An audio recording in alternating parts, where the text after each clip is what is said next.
Britain स्थित SGFX कंपनीमध्ये राष्ट्रवादी काँग्रेसचे अध्यक्ष शरद पवार संचालक असल्याचं प्रकरण सध्या गाजतंय।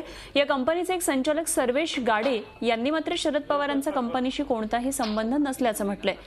या प्रकारामागे नेमकं कोण आहे याचा खुलासा संध्याकाळपर्यंत करणार असल्याचंही त्यांनी झी24 तासला सांगितलेलं आहे। या प्रकरणी पवारांनी पोलिसांच्या आर्थिक गुन्हे विभागाकडे याबाबत रीतसर तक्रार केलेली आहे आणि या तक्रारीमध्ये कंपनीचे प्रवर्तक संचालक सर्वेश गाडे आणि शहनाज भारदे यांनी आपल्याला न सांगता आपलं नाव टाकल्याचं म्हटलेलं आहे। तसंच या दोघांनी आपल्या सहीची सुद्धा नक्कल केल्याची तक्रार पवारांनी केलेली आहे।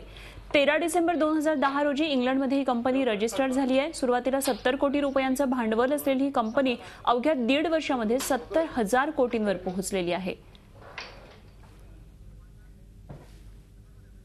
तर काय नेमका त्यांनी खुलासा केलेला आहे ते एकदा आपण पाहूया। याची चौकशी चालू आहे।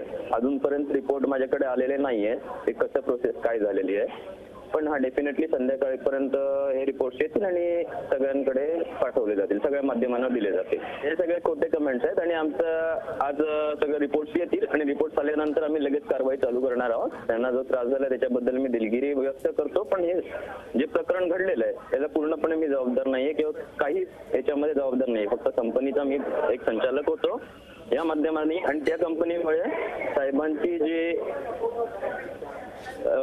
अब्रूहानी किंवा मानहानी झाली असेल त्याची मी माफी मागतो डेफिनेटली, कारण माझ्या कंपनीमुळे एवढ्या मोठ्या व्यक्तीला नावाजणे हे होतंय, तर डेफिनेटली हे साहजिकच आहे ना।